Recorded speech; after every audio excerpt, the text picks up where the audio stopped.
ఓం సదాశివసమారంభాం వ్యాసశంకరమధ్యమాం అస్మదాచార్యపర్యంతాం వందే గురుపరంపరాం. జ్యోతిషశాస్త్రాన్ని భావితరాల వారికి ప్రసాదించిన ఋషుల యొక్క పాదపద్మాలకి నమస్కారం చేసుకుంటూ, అలాగే నాకు ఈ జ్యోతిష విద్యని నేర్పిన గురువర్యులు జ్యోతిష బ్రహ్మ కీర్తిశేషులు శ్రీ ఈరంకి సూర్యనారాయణమూర్తి గారు, సూర్యశ్రీ దైవజ్ఞ గారి యొక్క పాదపద్మాలకి నమస్కారం చేసుకుంటూ, ఓం శ్రీ మహాగణాధిపతి నమః, శ్రీ గురుభ్యో నమః, హరి ఓం. వీక్షకులందరికీ నమస్కారం. జూన్ నెల 23వ తారీఖు లగాయితూ 29వ తారీఖు శనివారం వరకు ఉండేటువంటి గ్రహగతుల ఆధారంగా ద్వాదశ రాశుల వారికి ఈ వారం ఏ విధమైనటువంటి శుభాశుభ ఫలితాలు కలగబోతూ ఉన్నాయో ఈ కార్యక్రమం ద్వారా తెలుసుకుందాం. అందులో భాగంగా ఈ వారం ఉండేటువంటి గ్రహగతులను గమనిద్దాం. ముఖ్యంగా ఈ వారంలో శుక్రబుధ రవులు మిథున రాశి యందు, వృషభమందు గురుడు, మేషరాశి యందు కుజుడు, మీనమందు రాహువు, అలాగే కుంభరాశిలో శనేశ్వరుడు. వారం చివరిలో బుధ శుక్ర గ్రహాల యొక్క మార్పు ఉన్నది. కేతువు కన్యారాశిలో సంచారం చేస్తూ ఉండగా చంద్రుడు ధనస్సు మకర కుంభాల యందు సంచారం చేస్తూ ఉన్నారు. ఇటువంటి పరిస్థితుల్లో ద్వాదశ రాశులకు ఏ విధమైనటువంటి ఫలితాలు కలగబోతున్నా తెలుసుకుందాం. అందులో భాగంగా సింహరాశి వారికి ఈ వారం సాధారణమైనటువంటి ఫలితాలు గోచరిస్తూ ఉన్నాయి. అయితే గత వారంతో పోల్చుకుంటే ఈ వారంలో అనుకూలించేటువంటి గ్రహాల యొక్క సంఖ్య పెరిగింది.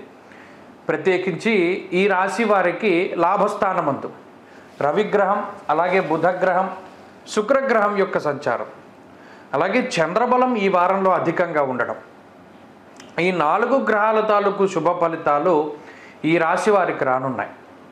వారాంతంలో శుక్రుని యొక్క మార్పు, అలాగే బుధుని యొక్క మార్పు కూడా ఈ వారం గ్రహస్థితిని ప్రభావితం చేస్తుంది. ప్రత్యేకించి పరిశీలన చేసినప్పుడు ఈ వారంలో ఆర్థికపరమైనటువంటి విషయాలు చాలా మెరుగ్గా ఉన్నాయి. ఉద్యోగ వ్యాపారాలకు సంబంధించినటువంటి విషయాలు చాలా మెరుగ్గా ఉన్నాయి.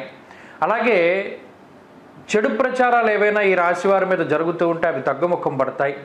మరీ ముఖ్యంగా కొంత చెడు శక్తులు కానీ, లేదా ఎవరైనా సరే ఈ రాశి వారి మీద చేసేటువంటి నీలాపనిందలు కానీ, ఇలా నెగిటివ్ ఎనర్జీకి సంబంధించినటువంటి సంకేతాలన్నింటినీ కూడా ఈ వారంలో సింహరాశి వారు బద్దలు కొడతారు. కారణం ఏంటి అంటే పూర్తి స్థాయిలో రవి బలం లభిస్తూ ఉండడం, అలాగే చంద్రబలం కూడా ఈ వారం పూర్తి స్థాయిలో లభిస్తూ ఉండడం, దానివల్ల ఏ సమస్యని ఏ విధంగా వీరు దాన్ని పరిష్కరించుకోవాలి అనేటువంటి అంశంపై పూర్తి స్థాయిలో కసరత్తులు చేయగలుగుతారు. అన్నింటా కూడా విజయాన్ని సాధించేటువంటి విధంగా ప్రతి చిన్న సమస్యని కూడా చాలా తేలికగా వాటిని పరిష్కరించుకుంటూ పోతూ ఉంటారు. దీనివల్ల జీవితం చాలా తేలిక పడుతూ ఉంటుంది. కష్టసాధ్యమైనటువంటి పనులు తలపెట్టినప్పుడు వాటిని ఏ విధంగా ముందుకు తీసుకెళ్ళాలి అనేటువంటి వాటి మీద ఎక్కువగా ఆలోచన చేస్తారు. అలాగే కార్యసాధనే లక్ష్యంగా పెట్టుకుని పనిచేస్తూ ఉంటారు. సోమరితనాన్ని వదిలిపెడతారు, ఆలోచనలకు పదును పెడతారు, ఉత్సాహంగా ఉండగలుగుతారు, అనారోగ్య సమస్యల బారి నుండి బయటపడడానికి అవకాశం ఉంటుంది. అలాగే ఉద్యోగ వ్యాపారాల పరంగా ఈ వారం సింహరాశి వారికి కలిసి వస్తుంది. ఆర్థికపరమైనటువంటి విషయాలు అన్నీ కూడా చాలా అనుకూలంగా ఉన్నాయి. కుటుంబ సభ్యుల యొక్క సహాయ సహకారాలు అందుతాయి.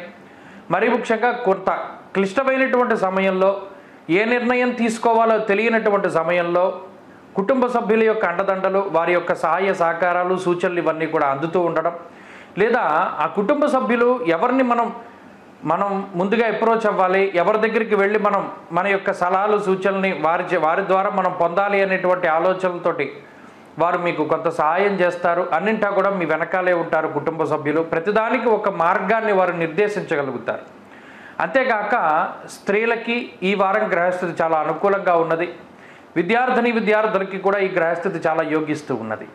సింహరాశి వారి వారం మరింత అనుకూలమైనటువంటి ఫలితాలను సాధించడానికై సుబ్రహ్మణ్యారాధన చేస్తూ ఉండడం చెప్పదగినటువంటి సూచన. ఈ వారంలో కలిసి వచ్చేటువంటి రోజు ఆదివారంగా చెప్పవచ్చును. అదృష్ట సంఖ్య 1, అదృష్ట వర్ణము లేత ఎరుపు రంగు. తదుపరి కన్యారాశి.